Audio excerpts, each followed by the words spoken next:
The fire crackled low, throwing shadows across the faces of the American guards in wide-brimmed hats. Smoke curled around the iron grill, where ribs sizzled beside tin pots of beans. Laughter floated across the camp yard, casual and warm. In the middle of it all stood a group of stunned young Japanese women, stiff in their ill-fitting American work uniforms. One of the guards, his accent thick with Texas twang, tapped his boot to the rhythm of a harmonica and smiled. "Y'all know any songs from back home?" The women exchanged glances, uncertain, embarrassed, suspicious. Was this mockery? A trick? A test? One nurse, barely 20, clutched her hands together and looked down. She hadn't sung since before the war, since before the hunger, the bombs, the capture. But then one of the women began humming, shy, high, uncertain. The guards fell quiet. No commands, no laughter, only listening. That night, the women sang for their captors, and everything began to change. They hadn't even been in Texas for a full day. The train had pulled in just past noon, its steel body swaying to a stop in the dry heat. The women inside, all young, hollow-eyed, and shrunken in their uniforms, clutched each other with silent dread. They had braced for brutality, for humiliation, for cages and shouted commands. Instead, the doors opened on a land that looked nothing like war. Open sky, dusty roads, men in wide hats and dusty boots, standing not with snarls, but with stillness. The guards' rifles were slung low, carried more like tools than threats. It was not safety they felt, it was confusion. Sunlight poured in through the train doors like judgment. Was this the punishment they had feared? The bus ride from the rail yard took them past fields alive with motion, cows grazing lazily, boys fishing under a wooden bridge, mothers hanging laundry on lines that fluttered like flags. The world looked untouched by war. It was too quiet, too calm. One woman whispered that maybe the real punishment hadn't started yet. Another stared out the window, trying to find bomb craters, burned trees, ruins, anything familiar. But Texas stretched wide, clean, and unscarred. The silence pressed against them harder than any shout. When they finally arrived at the camp, the barbed wire was there, as expected. So were the watchtowers, the fences, the armed guards. But the barracks were painted, the windows had glass. The paths were swept, and the air smelled not of sewage or ash, but of meat, grilled meat, something hot and smoky that made their stomachs tighten with longing and fear. It wasn't possible, not here, not like this. Inside the mess hall, the line moved slowly. The women stepped forward like condemned prisoners, shoulders hunched, eyes low. But instead of slop tossed from a bucket, they were handed tin trays.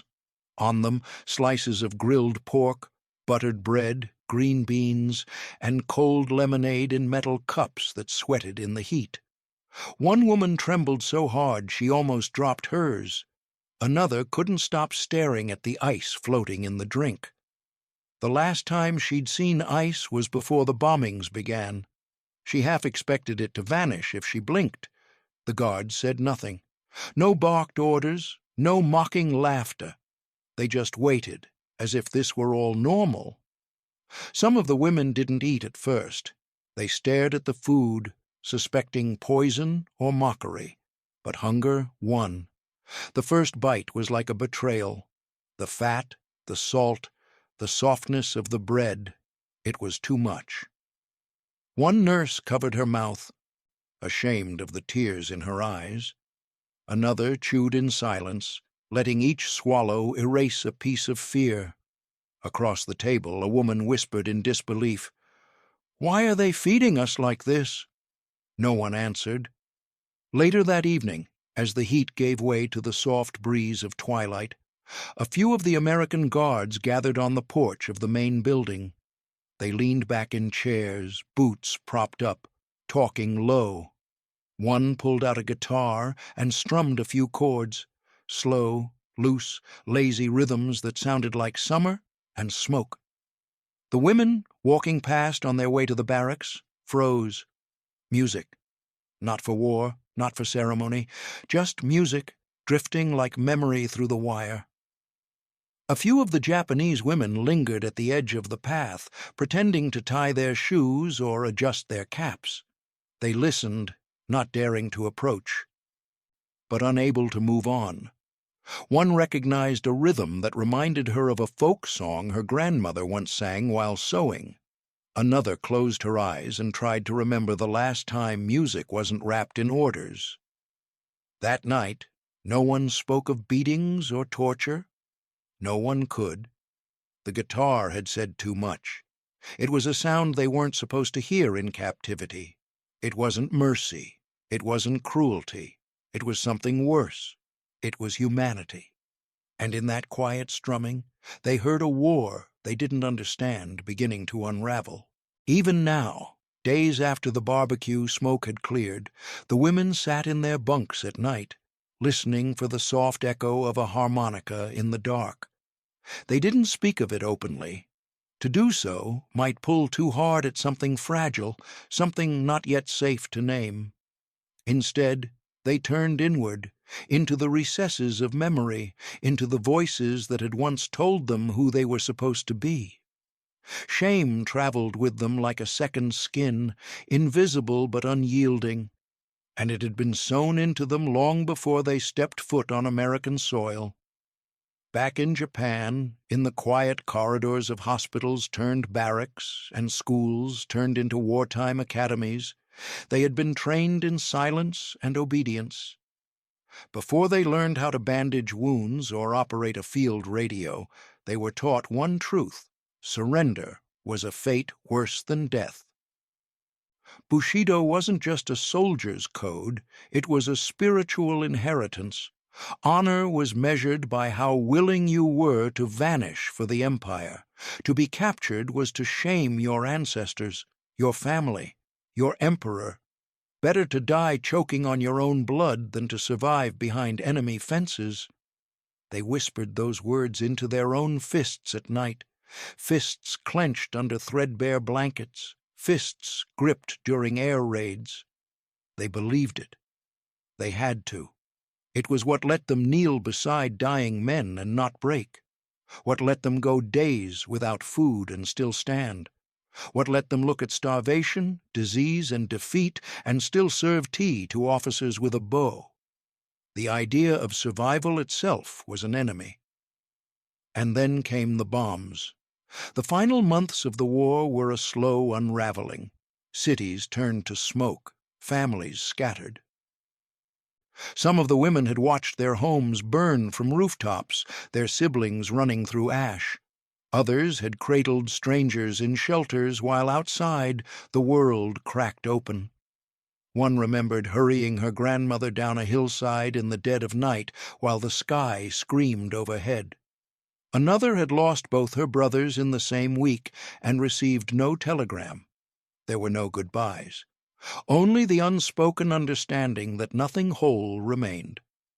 When they were captured, many of them in torn skirts and split shoes, coughing from smoke and ash, they did not expect to be fed. They expected degradation.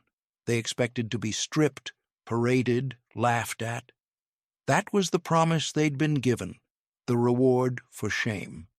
And when none of that came, when instead they were given soft bread and soap, the confusion was unbearable. Some refused to bathe at first, not because they didn't want to, but because they didn't believe they were allowed to want it. Others tried not to weep when the lice were washed from their hair by American hands. It wasn't gratitude they felt, it was guilt for surviving, for being treated gently, for not being hated enough. The worst part was the stillness. At night, lying on real mattresses with real blankets tucked to their chins, they listened not to guards barking orders, but to the rustle of crickets and the distant sound of boots pacing slowly in the dirt. One woman, formerly a logistics clerk, said nothing for weeks. Not out of stubbornness, but because she feared what would come out if she opened her mouth. If she said, "They are not who we were told," she might never come back from that. They had grown up with legends. Stories of American brutality, tales of women torn apart, soldiers boiled alive, families desecrated. Those weren't just rumors, they were warnings, moral scaffolding to ensure no one entertained doubt. And now that scaffolding was creaking. Each act of gentleness became a kind of violence, a cut against the body of belief. Not because it hurt their flesh, but because it disoriented their souls. What kind of enemy offered you lemonade on a hot day? What kind of captor let you sleep through the night without fear? The truth was, none of them were ready to be alive. Not like this. Not in a place where music drifted like perfume across the yard and guards offered gum with awkward smiles. They'd come expecting to be broken. But instead, something worse was happening. They were being seen, and shame, they were starting to learn, survives even that. The first night they were shown their bunks, the women walked in silence, expecting another form of humiliation. The room smelled faintly of wood and starch, not mildew or rot. Each cot stood in a neat row, spaced with care, as if arranged for sleep rather than surveillance. The mattresses weren't thick, but they were real. Fabric stretched over springs, covered in clean cotton sheets. There was a pillow at the head of each bed, a folded towel, a bar of soap, and a blanket. Square, warm, woolen, untouched. The women didn't speak. They moved slowly, almost reverently, as if stepping into a dream they didn't trust. One young woman, whose feet had been bandaged from the march to surrender, lowered herself onto the cot with a stifled groan. The mattress sighed under her weight. For a moment, she did nothing, just stared at the ceiling, blinking as if the rafters might shift into the shape of her mother's kitchen. Then she touched the pillow. It was soft. Her hand lingered there like it didn't belong. Another sat stiffly, not lying down at all, convinced it was a trap, that once she closed her eyes, the mattress would be pulled from under her or the blanket taken back with a laugh. But no one came. The lights dimmed gently, not with a shout or a whistle, but with the slow flick of a switch. Outside, boots passed by in slow rhythm, not running, not shouting, just walking. In the morning, the blankets were still there. The bathing station came next. One by one, they were led to the wash-house where wooden partitions separated clean-tiled stalls. No one stripped them. No one barked at them. Each woman was handed a fresh towel, a slip, and a small tin of powder. The water came hot and steady, hissing out of a metal spout like something from another life. For a long time, they stood motionless, the steam curling around their feet. No one had bathed alone in years, not in privacy, not in silence. The first few hesitated. They scrubbed quickly, afraid of being watched or rushed. But when the water kept flowing and no one came to yank open the curtain or toss insults, the pace slowed. One woman, a former nurse, ran her fingers down her own back as if remembering it belonged to her. Another wept openly, the water hiding her tears as she traced the jagged scar that wrapped around her side. It had been inflicted by her own commanding officer. Discipline, he had called it. When they emerged, hair wet, skin pink from heat and soap, the guards said nothing. They just nodded and pointed them back toward the bunks. That night, the barracks were quieter than usual. Not from fear, but from something else. Processing. A silence that grew not from dread, but from the cautious shape of hope forming in the dark. Near the back wall, one woman curled on her cot, blanket pulled tight around her shoulders. She was 23. Her sister had been 17 when the last bomb fell near their home in Sasebo. They'd run into the mountains together, hiding in caves, huddling through nights that smelled of smoke and wet stone. But only one of them came down when the all-clear sounded. The blanket was coarse but warm. She clutched it to her chest with white-knuckled fingers, her lips barely moving. "Iko," she whispered. "Iko, they didn't take it. It's still here." She pressed her face into the wool, inhaling its faint scent of cedar and soap. It was the first thing she'd been given in months that hadn't come with a condition, a command, or a bruise. That night she didn't dream of explosions or ash. She dreamt of her sister humming by candlelight and a blanket that didn't disappear. The next morning, the smell of bacon and cornbread drifted in through the open windows. The guards were already awake, their voices low and easy outside the mess hall. Somewhere near the porch, someone was whistling. It wasn't a military tune, no drum beats, no calls to formation, just a slow, swaying melody that seemed to rise and fall like leaves in the wind. A kind of song that didn't ask for attention. It just existed, and somehow that made it harder to ignore.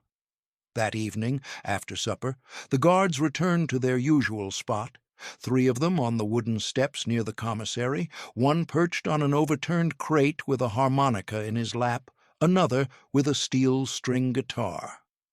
They played softly, not for performance, not even for each other, but out of habit.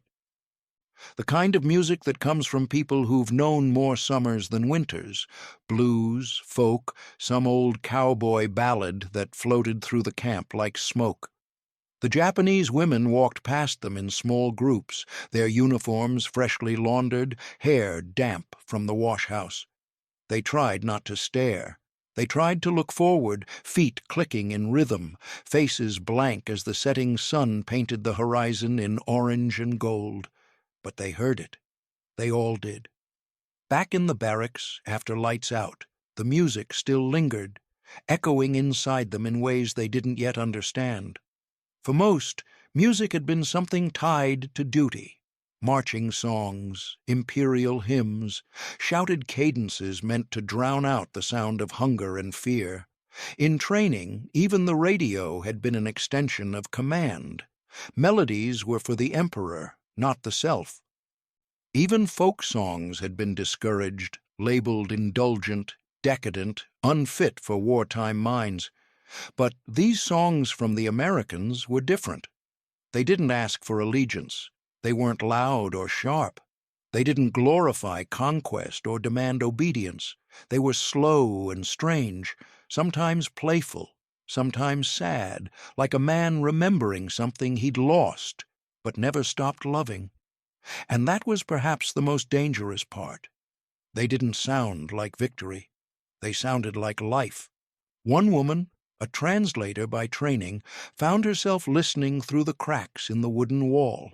She didn't understand the words, but she heard the ache in them, the longing, the ease.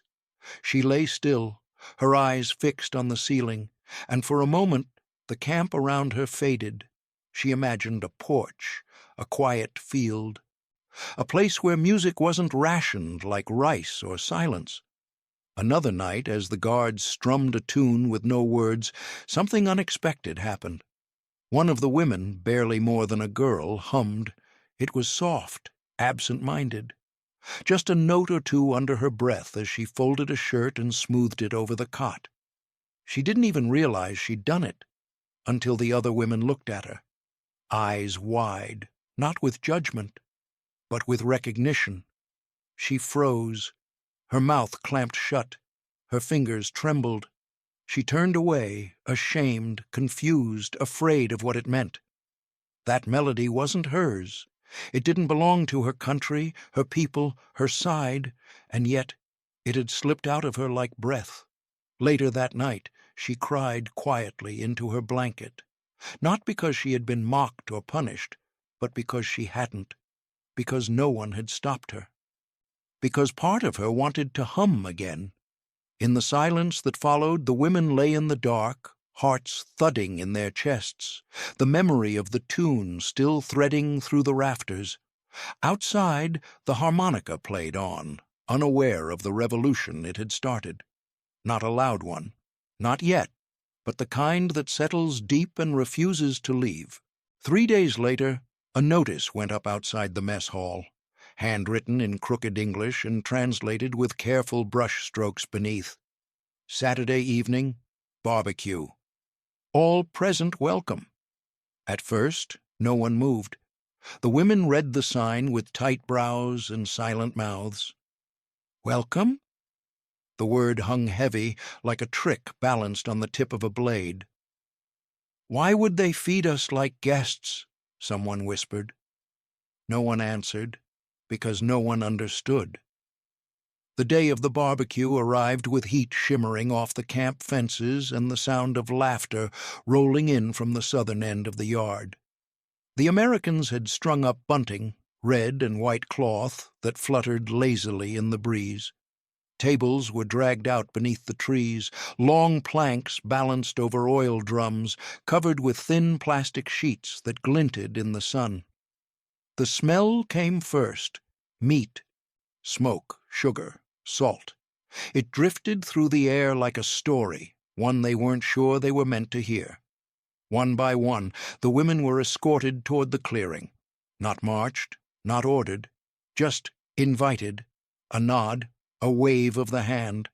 No guns raised, no barking in English. It was all too strange. They walked slow, shoulders square, trying to keep their faces blank, even as their stomachs twisted with anticipation.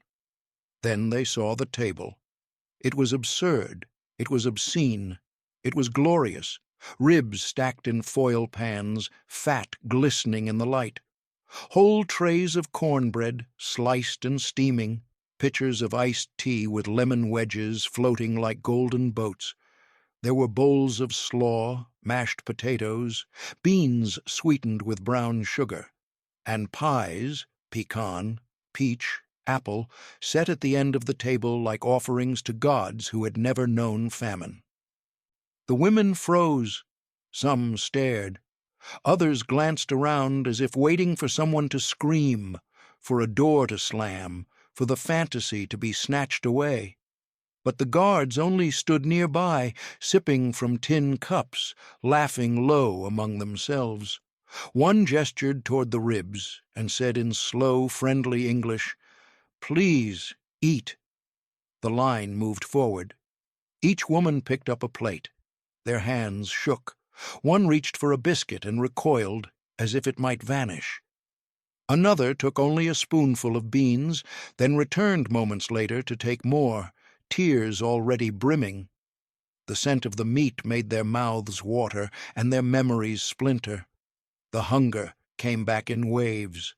Not just the physical ache, but the memory of hunger, of licking salt off rocks, of boiling bark just to trick the stomach into stillness, of chewing grass, of rationing a single rice ball across an entire day, pretending it was enough.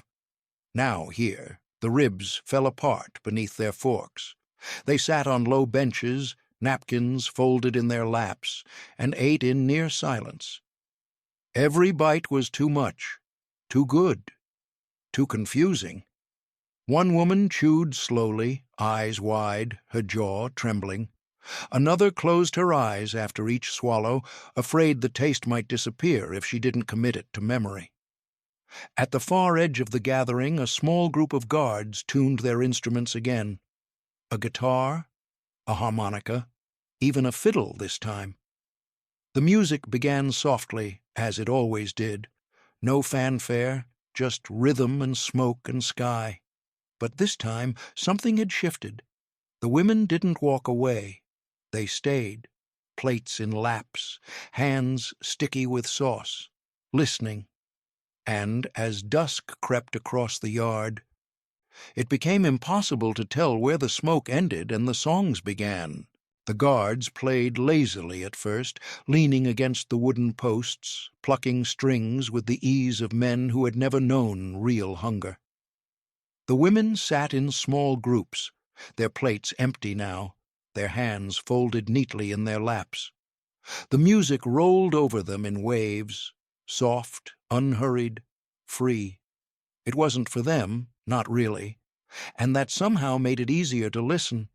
But then one of the Americans stood, brushed the dust from his trousers, and called out through the smoke, "Y'all know any songs from home?" It wasn't loud, it wasn't cruel, but it hit like a gunshot. The women froze, every muscle locked, heads turned slowly, eyes searching each other for cues, for answers. The words were simple enough, a song. But it was what they carried beneath them that made the air heavy. For years, music had not belonged to them. It had belonged to the Empire, to drums, to orders, to the march of death. To sing without command had become unthinkable. Joy had been rationed like sugar. To sing for enemies? That was beyond comprehension. The cowboy laughed softly, trying to bridge the silence. "Come on," he said, gesturing with his hand. "Something pretty. Something y'all used to sing back home." His tone wasn't mocking. It was almost kind, and that made it worse. A few women lowered their eyes, pretending not to hear. Others sat stiffly, afraid to move. The translator murmured to herself in Japanese, trying to find the right phrase to explain what had been asked. But she couldn't. There wasn't one. The idea didn't fit. Sing? For them? The silence stretched until it became unbearable. Then, from near the back, a voice broke it. It was thin at first, trembling. A single note, then another. The sound of someone half forgetting the melody as she tried to remember how to begin. It wasn't a march. It wasn't a hymn. It was a lullaby, an old children's song about plum blossoms blooming after the snow. The woman's voice shook on the second line, but she didn't stop. Her name was Natsuko, a former nurse from Nagasaki, barely 20 years old. Her hands were clenched around her knees, knuckles white, as if holding herself together was the only way to keep the sound alive. The other women stared at her, breath caught between horror and awe. The guards went quiet. Even the guitar fell silent, strings still humming in the space between her words. Natsuko kept singing. Her Japanese rolled softly across the open yard, alien yet tender, like wind brushing wheat. It wasn't polished or strong, but it was human. And that was enough. When the song ended, she lowered her head, certain that something terrible would follow. Laughter, ridicule, punishment. Her throat closed tight, and she wished she could pull the notes back into her chest. But the Americans didn't laugh. They didn't move at all. One cowboy took off his hat and held it to his chest. Another nodded once, his face unreadable. The guard with the harmonica lifted it slowly, then played a few notes, quiet, careful, almost shy, echoing the rise and fall of her melody as best he could. It was clumsy, but the gesture reached her anyway. Natsuko looked up. Her eyes glistened in the firelight. For the first time since the war began, she saw men look at her not as enemy or captive, but as something she had forgotten she could still be. A person. The other women sat in stunned silence. Some wept quietly. Others bowed their heads. None of them could explain what had just happened. The war still existed beyond the wire, still roared in memory and distance, but here, for a moment, it had paused. The wind carried the last trace of her song into the stars, and for a heartbeat even the guards seemed unsure which side of the fence they stood on.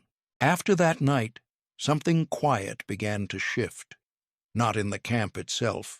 The fences remained, the rifles still slung at the guards' sides, the work rotations unchanged, but in the women. Beneath the surface, something old and buried stirred, a part of them that hadn't moved in years. Not since they were girls, before uniforms and drills, before orders swallowed their names and duty replaced dreams. And it came out in the form of song. At first, it was just humming. A few notes here and there, barely audible, passed between bunks after lights out. Like lullabies to ghosts. They were never loud, never full-throated. These weren't performances, these were offerings. Secret, trembling threads of memory woven into the silence. A woman might hum to herself while folding her slip, another while brushing her hair with a comb made of wood. They didn't always finish the tunes. Sometimes they forgot the words halfway through, replaced them with hums or silence. But the sound was enough. It wasn't rebellion against the guards. It wasn't for them. It wasn't even for their old country, which had demanded silence or slogans. These songs weren't meant to stir patriotism or command attention. They were personal, sacred. They were the sound of remembering who they had been before the war took everything. One woman, Yukari, had once worked as a radio technician in Kyushu. Her job had been to monitor signal strength, check for Allied frequencies, and report suspected subversion. For 3 years, she heard nothing but military bulletins and government broadcasts. No melody, no warmth. Even civilian programs had been stripped of music, reduced to speeches and slogans. But before the war, when she was still a girl, her father had taught her to tune the dial just right to catch a signal from across the sea. Scratchy foreign songs she didn't understand, but loved anyway. American jazz, French ballads, folk tunes from the North. She remembered the thrill of those forbidden sounds like a secret dance beneath the skin. Now, with her fingers wrapped around the edge of her cot, she began to hum one of those long-forgotten songs. Not loud, not for praise, just enough for herself. Others joined her, tentatively at first. One song would drift into another. Some made up melodies from fragments. Others resurrected songs their mothers had once sung while cleaning rice or mending clothes. Love songs, harvest songs, children's rhymes. There was no pattern, no order. Only memory stitched to melody and the flickering courage to let it live again. The guards didn't stop them. Perhaps they didn't understand. Perhaps they thought it harmless. Or perhaps they heard the songs for what they were, not defiance, but survival. Yet in its own way, it was rebellion, not against America, but against the silence that captivity tried to impose, against the years of being told their voices were tools, not gifts, against the noise of war that had drowned out everything soft, to sing in the dark with no applause, no reward. That was defiance of a different kind.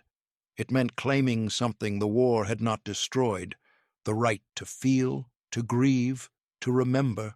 And so the nights filled slowly with music, not loud, but steady, like water finding cracks in stone, like the breath of someone who finally realizes they are still alive. No one spoke of it during the day. The songs remained unspoken, undocumented. But every night, after the final bootstep faded, the melodies returned, soft, trembling, defiantly human. It was after one of those nights that something unexpected happened. The guards had grown used to hearing faint songs slip through the barracks walls. Some ignored them. Others lingered, listening quietly before walking on. One afternoon, while the women worked sorting laundry under the shade of a sycamore tree, a young American with a sunburned neck and a crooked smile approached. He was one of the cowboys they had seen at the barbecue, the one who always carried a harmonica in his shirt pocket. He didn't speak Japanese. They didn't speak much English. But he crouched down, pulled the harmonica out, and began to play. It was a simple tune, bright and looping, full of the same rhythm the women had heard during the barbecue. When he finished, he pointed at the instrument, then at them, and smiled. "You try?" he said softly. The women looked at one another, unsure, but one of them, Natsuko, the same woman who had sung the lullaby that night, reached out hesitantly. Her fingers brushed the cool metal. He nodded encouragingly. She pressed the harmonica to her lips, uncertain how to begin. The first sound that came out was sharp, clumsy, wrong. She flinched. The cowboy laughed, not mockingly, but kindly, and gestured again. He took it back, played a short note, then handed it to her once more. She mimicked him, again, again. The repetition became rhythm. His nods became a kind of language, one built on patience, on small gestures instead of words. They played like that for nearly an hour, him showing, her imitating. Laughter filled the air, cautious at first, then freer. By the end of the day, she had learned enough to carry a melody on her own. Her breath shaky but determined. When she handed it back, he shook his head and pushed it toward her. "For you," he said. She froze. Her mouth opened as if to refuse, but no sound came out. Finally, she bowed deeply, both hands clasped around the small gleaming instrument. He smiled, touched the brim of his hat, and walked away. That night, the harmonica lay on her pillow like a secret. The women gathered around it, whispering. One asked if it was safe to keep. Another suggested it might be a test. Natsuko only stared at it, turning it over in her hands, watching the light catch its surface. It was the first thing she had been given in captivity that was meant purely as a gift, not as an order, not as a ration. A thing freely given, a thing freely kept. Later, she sat at her bunk with a scrap of paper, a piece of the camp ledger she had saved from the laundry room, and began to write. Her hand trembled. She wrote to her mother, though she knew the letter would never reach Japan. "We sang for the enemy," she wrote, "and they clapped." She paused, staring at the words. They asked for more. Her handwriting grew tighter, faster. "I do not know what to think of them. I do not know what to think of myself. I still fear them, but I cannot hate them. They feed us, they smile, and they give us music. I am afraid, not of them, but of what is changing inside me." When she finished, she folded the paper carefully and tucked it under her pillow, beside the harmonica. The next morning, she played a few quiet notes before work. The sound rose and fell, simple, imperfect, but hers. The other women smiled, some humming softly in time. The tune drifted through the camp, curling around the fences like smoke. It was no longer an American song or a Japanese one. It was something in between, something human. If you're watching this now, maybe you can feel that same moment, the breath between enemies becoming music. Tell me, where are you watching from? Drop your location down in the comments. It means more than you know to see how far these stories travel. And if this moment touched you, please take a second to like this video and hit the subscribe button right below the screen. There's a little bell beside it. Click that too, so we can keep making more stories like this one. Every click, every word of support helps us bring more forgotten voices back to life. That night, as the guards patrolled under a fading moon, Natsuko played a soft tune on her harmonica. Not for them, not for home, but for the space in between, where she was learning, note by note, who she might still become. The announcement came in the morning. A clipboard in the hand of a young American officer, names read aloud under the dull haze of a Texas sunrise. Repatriation transport. Pack only what you were given. You're going home. The word hung in the air like fog. Home. The women stood still, unsure whether to feel relief or fear. For some, the thought of return had been a quiet prayer whispered into blankets. For others, it had become a shadow they dreaded, because the home they left no longer existed. And the women who would return were not the same ones who had vanished into the American camp months ago. The guards helped them gather their belongings. Not many things, just what had been issued: a uniform, a pair of boots, a blanket, a few letters folded flat and tied with string, the harmonica tucked carefully into a coat pocket. There were no speeches, no dramatic salutes, only quiet nods, a few awkward smiles, the occasional hand offered in silence. The cowboy who had given Natsuko her harmonica didn't say goodbye. He just tipped his hat and walked away. When the trucks pulled out, the guards stood along the road, watching. One waved. Another removed his cap and held it to his chest. The women didn't wave back, not because they didn't want to, but because something about that moment demanded stillness. To move too much might cause everything to crack open. So they sat, straight-backed in the canvas-covered trucks, the Texas wind threading through their hair, their faces dry but burning. The ship smelled of salt, rust, and memories.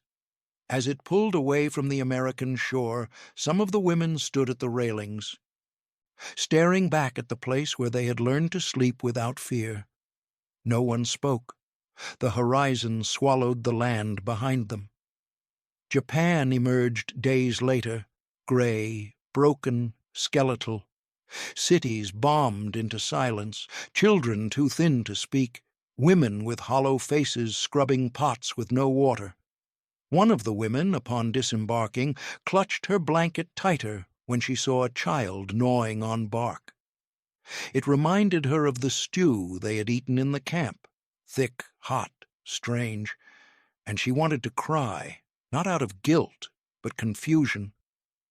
Why had she been fed so well in captivity when her own people starved in freedom? Their families didn't meet them with joy, just stares, suspicion, hunger, shame. One mother refused to hug her daughter, murmuring, "You should have died, like your father." Another neighbor asked, "What did they do to you in there?" And when told the truth, that the guards had been kind, that they had eaten meat, that they had even sung, the woman turned away, eyes flat with disbelief. No one wanted to hear that they had sung for cowboys. No one wanted to know that blankets had been shared, that songs had drifted between the guard posts, that men with southern accents had handed them harmonicas like gifts. To speak those things aloud felt treacherous, so the women said nothing. They tucked the stories into boxes and closets, beneath floorboards and behind closed eyes. Natsuko kept her harmonica, but she didn't play it, not in front of others. Sometimes, late at night, she would pull it from a drawer and hold it in her palm, like a memory too delicate to wake. She would press it to her lips, breathe into it once, twice, and then return it to silence. Because in the new Japan, the one built from rubble and regret, there was no room for music shared with enemies. There was only the business of survival and the heavy silence that comes when even truth is too dangerous to carry. But time, like water, has a way of finding the cracks. And years later, in a quiet house on the outskirts of Fukuoka, an old woman opened a drawer and found something she had nearly forgotten: the harmonica, dull with age but whole. She turned it over in her hands, as if rediscovering a language once spoken fluently in dreams. Her grandchildren were outside, their voices high and careless, chasing each other through the garden. The sky above was cloudless. The war was long over, but the memories hadn't faded, only grown quieter, like songs sung from another room. She sat by the window, her hands trembling as she raised the harmonica to her lips. The first note was thin, cracked, too soft to carry. She paused, closed her eyes, and then she tried again. This time the sound was clearer, a wavering thread of melody pulled from somewhere deep inside. She didn't play a full song, just fragments, a line here, a breath there, enough to bring it back, the smoke of the Texas barbecue, the feel of a wool blanket folded at her feet, the sound of boots on dirt, and the stars, so many stars, freckled across a sky that stretched wider than anything she had ever seen. She remembered the firelight catching the curve of a guitar, the soft drawl of an American ballad, the silence that had followed when she sang for the first time. How the guards didn't speak, didn't mock, didn't move. They just listened, like men who knew something fragile had entered the world and didn't dare break it. That memory returned not as a story, but as a sensation. Ribs and smoke, breath and dusk. Barbed wire behind her and music before her. It wasn't pride she felt. It wasn't shame either. It was something quieter, something truer. Dignity. That was the part no one could understand when she returned, the part she hadn't dared explain. That somehow, in the heart of captivity, it wasn't cruelty that left the deepest mark. It was kindness, offered casually, without agenda, without performance, a plate of food, a clean blanket, a harmonica handed over with a smile and no strings attached. Those moments haunted her more than any punishment ever could, because they had made her feel human again, and that feeling, once awakened, was impossible to forget. She had spent her youth bracing for death, her middle years burying songs beneath silence. But now, in the twilight of her life, with hands lined from time and heartache, she realized something she had never put into words before. The first thing they had reclaimed inside those American fences wasn't their freedom. It was their voice. A song, once sung, becomes part of you, even if buried, even if forbidden. It hums beneath your ribs, echoing through the hollow places until you remember, not what side you were on, or who you were told to hate, but that you were alive, that you felt, that someone listened. She lowered the harmonica and exhaled. Outside, her granddaughter peeked in. "Oh, Bosson, what was that?" The old woman smiled gently. "Just a song," she said, "from a long time ago." And though she didn't say more, the melody lingered in the air between them, a reminder that even in the most unlikely places, music survives. Because once you sing, truly sing, you never forget what it means to be heard.